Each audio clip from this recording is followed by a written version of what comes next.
Mbalma RL lajɛbagaw ani sɔgɔma an sira hɛrɛ la ala m'an tile hɛrɛ la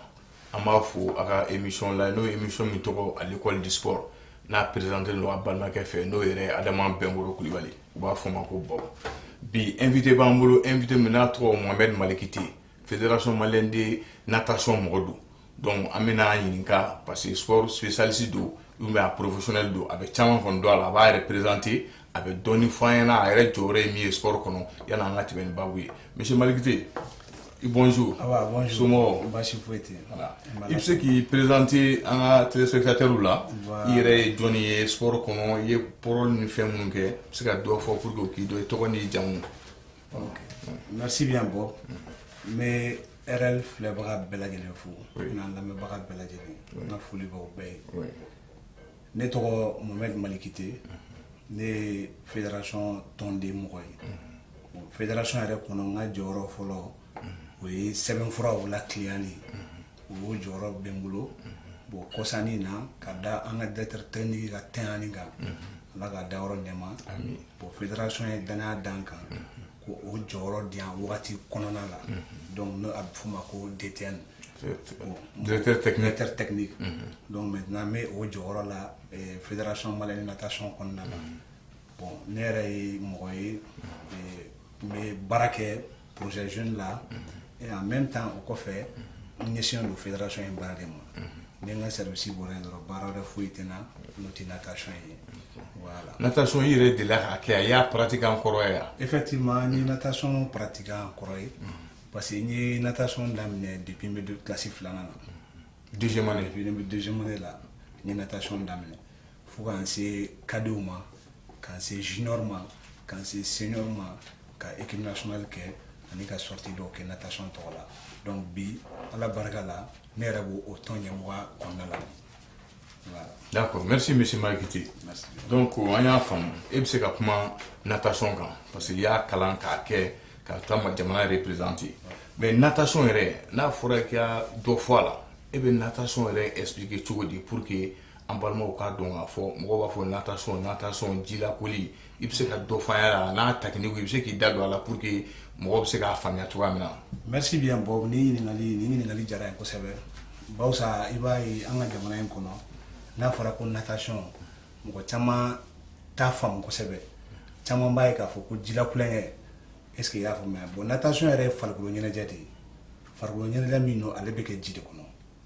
bon n'i ko natation kɔnɔna la discipline 4 de b'a kɔnɔna la discipline fɔlɔ ni anw yɛrɛ bɛ min kɛ n'an b'a fɔ o ma ko natation course o de ye jila course ye aw bɛ min ye télé la bon maintenant dɔ fana bɛ yen nɔ n'a bɛ f'o ma ko plongeon o minnu bɛ yɛlɛ yɔrɔ janw sanfɛ k'u fili u b'u kali ka jigin ka démonstration kɛ donc dɔ fana bɛ yen n'an b'a f'o ma ko water polo n'o ye ji sanfɛ ballon min bɛ fili ɲɔgɔn ma ka ballon tan kɛ ji sanfɛ an b'a f'o ma ko water polo bon naaninan an b'a f'o ma ko gymnastique c'est à dire natation synchronisée o la i b'a ye k'a fɔ u bɛ ji kɔnɔ u bɛ i b'a fɔ genre dɔnw kɛ u bɛ démonstration kɛ mouvement d'ensemble u b'olu kɛ ɲɔgɔn fɛ généralement mais jamana in kɔnɔ yan nɔ bi anw bɛ volley min kan o de ye natation course ye donc a bɛ fɔ o de ma ko natation n'o ye jila nɔ de ye. D'accord. Merci o natation in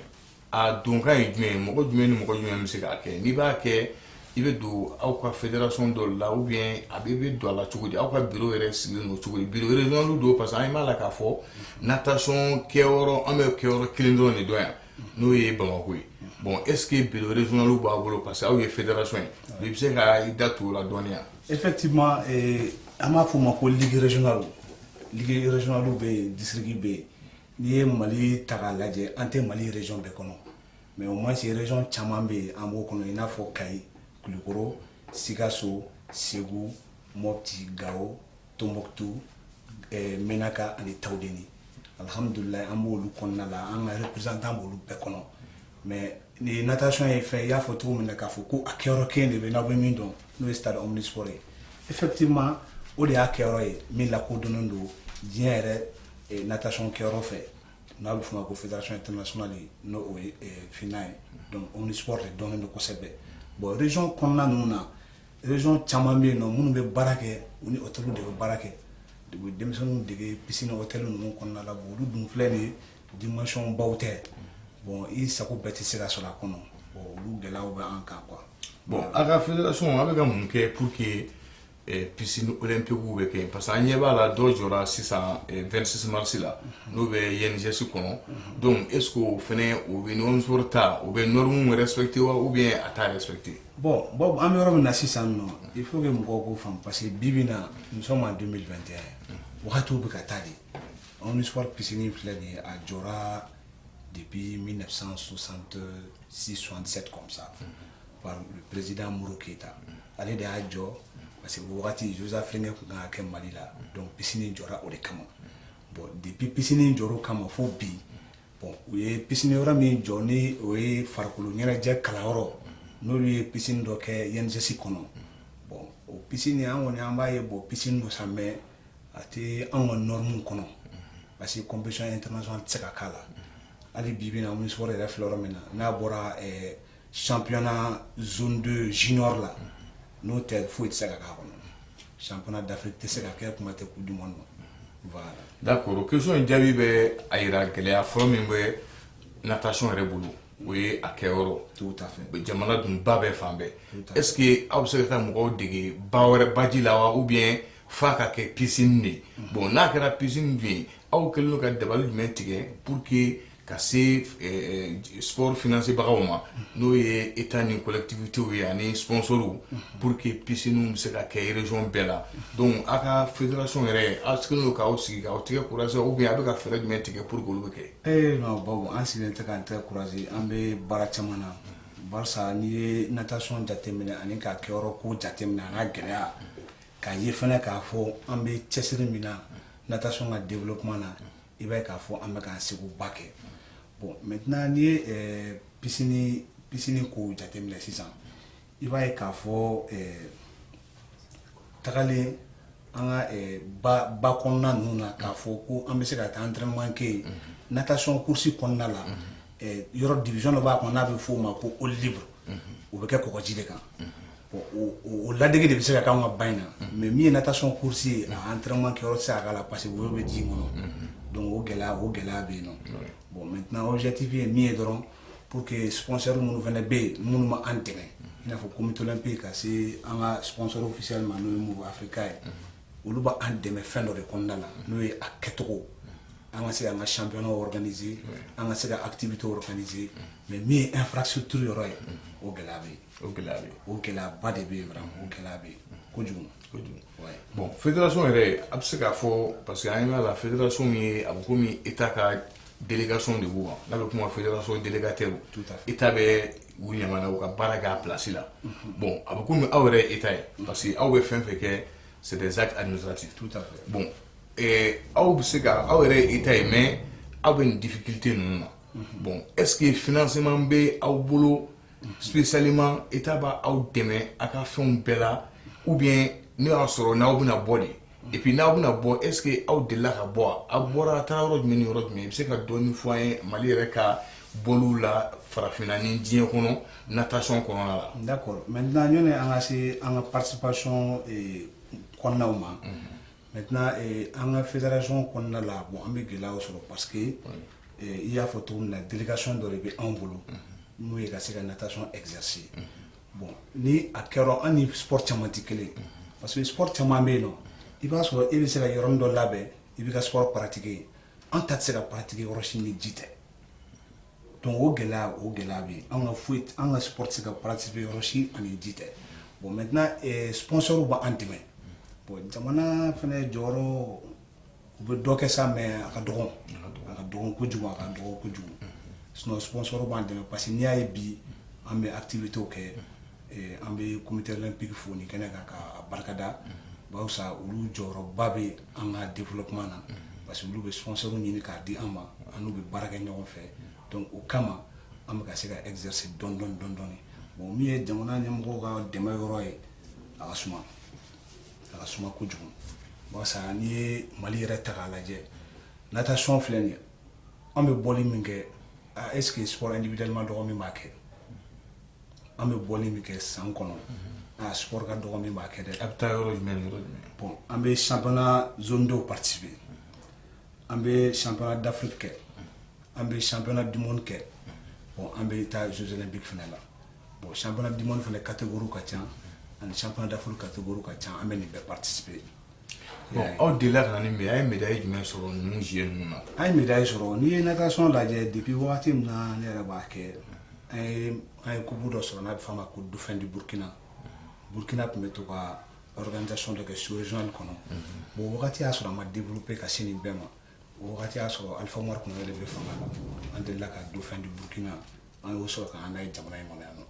a donni kama muso y'an bisimila kosɛbɛ bon o fana kɔfɛ an ye médaille sɔrɔ barisa n'i ye championnat zone 2 lajɛ jamana 24 de b'a la mais jamana 24 na Mali ye jɔyɔrɔ 4 de sur les 24 pays. Sur les 24. Mali est donc on a eu Rwanda. Oui. Voilà. Donc maintenant, on médaille or bambolo, argent bambolo, on a à peu près 7 médailles comme ça. Bon, maintenant, les championnats d'Afrique, là, quoi ça, il y en a tout récemment. En Bora Ghana, championnat d'Afrique là. Bon, alors là, on sera à ta finale là, mais on médaille sur. Bon, au Qatar, qui est là, Tchamanga, Barça, on a répondu là, Benin, Tagali Kamame. Bon, on a tout, on a que Jamana Kumanga, c'est la Joro Doke. Olu ma se ka kɛ u ka gɛlɛyaw kama an kɔni an jija au moins an ka se ka représenter bon représentant kɔnɔna la komi natation ye fɛn dɔ ye sɔgɔma dɔ bɛ kɛ wula fɛ final bɛ kɛ bon ala barika la an ye final dɔw sɔrɔ mais an ma se ka médaille sɔrɔ voilà. Monsieur Marikite aw bɛ ka baara kɛ maintenant e bɛ se ka mun fɔ jeune génération ɲɛna parce que natation an ɲɛ b'a la caman t'a kalama bon Bamako yɛrɛ dun filɛ baji de fila bɛɛ de kɛlen k'an traverser sɔgɔma o sɔgɔma wula o wula i bɛ denmisɛnninw kelen ka ba fa mais aw kɛlen ka fɛɛrɛ jumɛn kɛ pour que denmisɛnninw ka na n'u ye natation na k'u dege pour que relève bɛ se ka sɔrɔ pour que Mali bɛ se ka taa Coupe d'Afrique ni Coupe du Monde ta yɛrɛ donc olu denmisɛnninw i bɛ mun fɔ olu ye a b'u labɛn cogo di. Très bien donc maintenant o baara in an b'o baara kan ka sababu kɛ an ka fédération internationale FINA olu bɛ to ka an financer san o san an bɛ projet dɔw monter donc u b'an dɛmɛ o baara la i b'a ye 2019 an ye formation ba dɔ lancer an ye dɔ kɛ Bamakɔ an ye dɔ kɛ Segu ani Mopti pour que ka se ka denmisɛnninw encadrer ka se k'u former parce que caman bɛ yen u bɛ taa bada la u bɛ nage kɛ mais c'est des nages sauvages an b'a fɔ u ma cogo min na mais alors que nage sportif bɛ yen nɔ donc an bɛ denmisɛnninw bɛɛ parents wele k'a f'u ɲɛna k'a fɔ an ka slogan don ko mɔgɔ i tɛ sa ko parce que i tɛ se sɛnɛdolon ci la mais mɔgɔ bɛ se ka sa parce que i tɛ se nɔji la ni se nɔji la a bɛ se ka se a si ma donc o y'an ka slogan ye donc an bɛ parents invité u ka na bon n'i y'a ye i b'a ye k'a fɔ nali in filɛ nin ye gɛlɛyaw caman b'a kɔnɔ n y'a f'i ye cogo min na jamana in kɔnɔ stade omnisport de bɛ anw bolo natation kɛyɔrɔ kama bon e k'i miiri dɔrɔn k'a lajɛ k'a fɔ ko mɔgɔ min bɛ yen nɔ n'ale bɛ yirimajɔ ou bien maa min bɛ yen a bɛ fɔ Kalabankura yan fan fɛ ko don o don a ka bɔ yen nɔ ka na omnisport la ka na entraînement kɛ o b'o gɛlɛya bɛ yen dɛ o gɛlɛya bɛ yɛrɛ yɛrɛ de donc an kɔni an bɛ se ka min laɲini dɔrɔn o de an ka se ka dɛmɛw sɔrɔ pour que ka se ka infrastructure caya parce que piscine senni a ma nɔgɔn mais je sais que jamana man'i jija au moins hali stade minnu bɛ yen u ka se ka piscine kɛ stade ninnu kelen-kelenna bɛɛ kɔnɔ a ka ca Ala fɛ o bɛɛ ye dɛmɛ dɔ ye o bɛɛ ye dɛmɛ dɔ ye n'an y'olu sɔrɔ région fana bɛ se ka développer an ninnu ma n'a fɔra an ka cadre kɔnɔ an ka denmisɛnninw ka formation na i b'a ye k'a fɔ région bɛ généralement to ka mɔgɔw de ta ka formation kɛ Bamakɔ yan région ligi bɛ marché Bamakɔ de à tout moment i bɛ taa sɔrɔ n'u ye dɔɔnin sɔrɔ u yɛrɛ bɛ fɛɛrɛ kɛ ka se ka mɔgɔw former Bamakɔ yan bon yɔrɔ o baara ka gɛlɛn dɛ o gɛlɛya b'an kan kosɛbɛ gɛlɛn n'Ala sɔnna ma ministre des sports ani collectivités parce que olu de bɛ sport financer mais sponsor ta an b'a fɔ olu ta ye k'a fɔ olu bɛ dɔ ji ka dɔ minɛ mais ministre des sports ni collectivité olu ka baara de don n'Ala sɔnna u b'aw mɛn e yɛrɛ bɛ welekan jumɛn bila olu structure ma ani bɛ welekan laban jumɛn bila public ma pour que natation in a bɛ se ka kɛ a bɛ k'a laɲini cogoya min na. Très bien. Maintenant Bob n bɛna kuma min f'i ɲɛna natation ye sport ye ale ni sport caman tɛ kelen n y'a f'i ye cogo min na bon maintenant n'i ye e m'a ye nanzaraw filɛ nin ye u balangu tɛ ji la gansan tɛ dɛ parce que ji yɛrɛ filɛ nin ye denmisɛnnin filɛ n'a bɛ ji dege a b'a dɛmɛ a ka hakili développer la a bɛ a ka intelligence teliya o de b'a to i b'a ye denw bɛ yen depuis fitinin u b'a ko bɛɛ bɛ ji kɔnɔna la u ma kulonkɛ jiko la bon n'i y'a ye fana an yɛrɛ bɛ diinɛ min na n'o ye silamɛya diinɛ ye o fana ma kulonkɛ jiko la a y'a fɔ ka gɛlɛya kosɛbɛ bon maintenant me wulule kam da ka se collectivité ni jamana nyama bon o de ye o ɲɛsinen don infrastructure sportive minnu bɛ an ka jamana in kɔnɔ bon n'i y'a kelen kelen ta k'a lajɛ i b'a sɔrɔ infrastructure minnu b'a kɔnɔ olu dɔnnen don ni basket tɛ balontan don o kɛyɔrɔ de b'a kɔnɔ bon an bɛ se ka laɲini min kɛ u ka an dɛmɛ ka se ka piscines sen au moins piscine ye format fila ye il y a 50 mètres il y a 25 mètres donc an b'u dɛmɛ u ka se ka 25 mètres jɔyɔrɔw la collectivité k'an dɛmɛ o baara la n'olu sera ka kɛ alhamdulilayi entretien piscine yɛrɛ b'a yɛrɛ entretenir parce que wagati bɛ se i b'a denmisɛnninw bɛ ho piscine kan bon n'ala y'a dɛmɛ avec bonne organisation donc i b'a ye piscine bɛ se k'a yɛrɛ entretenir mɔgɔw bɛ se ka former don n'a nataw la jamana bɛ se ka i jigi da a denmisɛnninw kan ouais. Monsieur Malikite an ka baro ye sera a kuncɛ yɔrɔ ma an b'i fo vraiment i ye min kɛ LL tɔgɔ la n'ala sɔnna ma maliyɛnw b'a faamu ministère ni collectivité u b'a faamu sponsor b'a faamu et puis denmisɛnninw fana b'a faamu parce que denmisɛnninw minnu bɛ yen o orientelen tɛ n'u ye u bɛ taa baaraw la alors que médailles ni baaraw bɛ se ka sɔrɔ mais i tɛ kumakan laban dɔ fɔ natation bɛ se ka baara jumɛn lase mɔgɔ ma a bɛ se ka fɛn jumɛn lase i ma. bon bibi na natation bɛ se ka baaraba de lase mɔgɔ ma parce que i b'a ye baara caman bɛ yen bi olu b'a laɲini de i ka se ji la i b'a sɔrɔ baara dɔw b'a laɲini i ka se mobili la nka baara dɔw bɛ yen olu b'a laɲini de i ka se ji la i b'a ye k'a fɔ hali ni y'an ka finitigiw ta k'a lajɛ u bɛ formation caman kɛ mais caman bɛ yen nɔ an b'u ye u bɛ na dernière minute la une semaine de formation accélérée ko k'u dɛmɛ pour que u ka se ka se ji la bon ne dun bolo o to o wagati ye a bɛ labɛn depuis a daminɛ kuma ka se fɔ a kuncɛyɔrɔ de ma bon maintenant n bɛ se ka min fɔ folikan na tuguni n bɛ n ka fédération ɲɛmaa fo n bɛ membre bɔra ye olu mun sɔnna n kana kuma natation tɔgɔ la nin kɛnɛ in kan k'a fɔ fɛnɛ an ka maîtres nageurs an ka collectivité dɔ bɛ yen collectif des maîtres nageurs sauveteurs du Mali donc n ka foli bɛ o fɛnɛ a ɲɛmaaba Abasi Jabate a n'a ka tɔndenw bɛɛ lajɛlen bon natation bɛ baara se mɔgɔ ma dɛ n'i ye natation kɛ kɔfɛ i b'a ye wagati dɔ bɛ na se si tu veux être maître nageur i bɛ se ka kɛ maître nageur ye bibi na mɔgɔ caman bɛ yen nɔ maître nageur caman bɛ yen minnu ka vie assurélen don ka sababu kɛ u ye maître nageur ye hôteliw la u ye maître nageur ye centre de formation kɔnɔna la donc i b'a ye o bɛɛ ye natation nafa dɔ ye a nafa tɛ dɔrɔn k'a fɔ farikolo ɲɛnajɛ b'a la mais i bɛ se ka baara fɛnɛ sɔrɔ a kɔnɔna la i y'a ye donc n ka foli bɛ maliyɛn bɛɛ ye ka tila ka wele minɛ ka kan da k'a fɔ jamana ɲɛmaaw ye surtout sport individuel u k'u hakili to a la c'est à dire sport dan tɛ sport collectif ye basket balontan non sport caman de bɛ jamana in kɔnɔ individuel minnu bɛ se ka jamana in se yɔrɔ la c'est à dire an ma sigi ni fɛn o fɛn ye mais u mago bɛ dɛmɛ de la u mago bɛ dɛmɛ de la an ka Jeux olympiques lajɛ an ka Sébastien Kuma Tokyo min tɛmɛna sisan seconde fila de y'a jara qualification na seconde fila mais mɔgɔw t'o dɔn maintenant balontan ni fɛnw olu bɛ dɔn mais an bɛ dɛmɛ ɲini autorité fɛ vraiment k'u hakili to sport individuel la surtout la natation n'ala sɔnna o b'a mɛn monsieur Malikite i ni ce merci beaucoup an balima LL lajɛbagaw an b'aw fo a ka vraiment lajɛli la lajɛli min n'anw ka émission yɛrɛ tɔgɔ à l'école du sport i n'a fɔ an y'a fɔ a ye cogoya min na LL b'i se kɛ a bɛ sport dɔnbagaw wele ka spécialistes wele ka professionnels wele ka na fɛn fɔ maliyɛnw bɛ se ka min faamu et puis ka tila ka jeune génération k'olu bilasira pour que u bɛ se ka sira tacogo dɔ soit bɛ se ka diya u ye cogoya min na ani an ka dirigeants fana jɔyɔrɔ ye min ye k'u pousser pour que u bɛ se k'o kɛ donc an ka foli bɛ bɛɛ ala k'an bɛn a ɲɔgɔn wɛrɛ ma ani ɲɔgɔn ma merci.